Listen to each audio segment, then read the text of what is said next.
ఉద్యోగులకు మెరుగైన పిఆర్సీ అన్నారు. అధికారంలోకి రాగానే ఆ మేనిఫెస్టో చూపించుమా. ఉద్యోగులకు సంబంధించి అధికారంలోకి రాగానే ఐఆర్ అన్నారు, ఉద్యోగులకు మెరుగైన పిఆర్సీ అన్నారు, 3 బడ్జెట్లు పెట్టినారు. ఇంతవరకు కనీసం 1 పైసా జీతాలు పెరగల.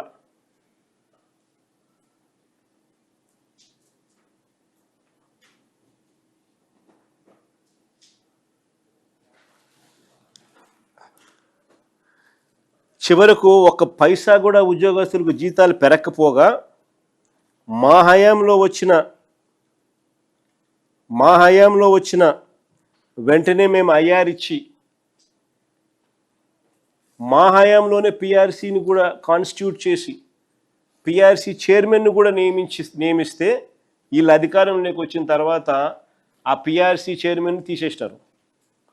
ఆయన కానీ త్వరగా రిపోర్ట్ ఇచ్చినాడు అని అంటే వీళ్ళు త్వరగా జీతాలు పెంచాల్సి వస్తుందేమో అని చెప్పి ఒకవైపున ఐఆర్ ఇవ్వకుండా మరోవైపున పిఆర్సీ చైర్మన్ను తొలగించేసేసి కొత్త పిఆర్సీని కూడా కాన్స్టిట్యూట్ చేయకుండా కొత్త చైర్మన్ను కూడా కాన్స్టిట్యూట్ చేయకుండా ఉద్యోగస్తులను త్రిశంకు స్వర్గంలో పెట్టారు. 2 ఏళ్ళగా ఉద్యోగస్తులకు జీతాలు లేవు, జీతాలు పెరగల. 4 డిఏలు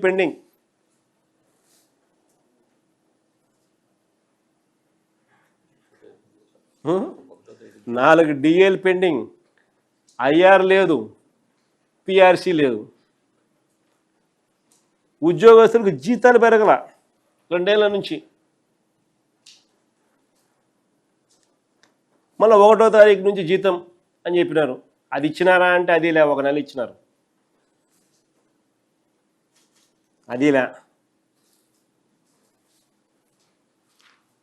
ఉద్యోగులకు ఇవ్వాల్సిన 4 డిఏలు పెండింగ్, పిఆర్సీ బకాయిలు, GPF, APGLI, medical reimbursement, retirement benefits, surrender leave, వీటి కింద దాదాపు 35,000 కోట్ల రూపాయలు బకాయిలు.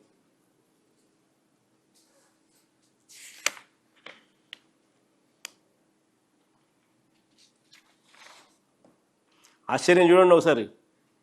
2024-25లో ఉద్యోగస్తుల జీతం 62,806 కోట్లు అయితే 2025-26 రివైజ్ ఎస్టిమేట్ ప్రకారం జీతాలు 61,111 కోట్లు తగ్గినాయి. పెరగాల్సింది పోయి తగ్గినాయి. కొద్ది గొప్ప కొంతమంది రిటైర్ అయి ఉంటారు కదా, పెరగాల్సింది పోయి తగ్గడం. ఎక్కడ కూడా జీతాలు చూడండి పెరగాల్సింది ఎక్కడ. హౌస్ రెంట్ అలవెన్స్ 2024-25 4,614, ఇప్పుడు 25-26లో 4,600 crores. Medical reimbursement 124 crores, 121 crores.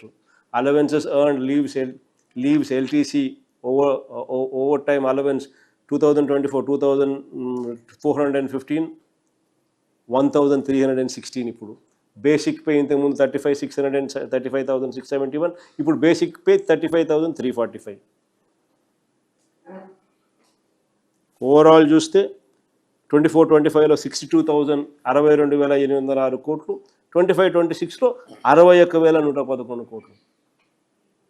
పెరగాల్సింది పోయి ఐఆర్ లేదు, పిఆర్సీ లేదు, డిఏ లేవు, బకాయిలు 35,000 పైసలకు బకాయిలు.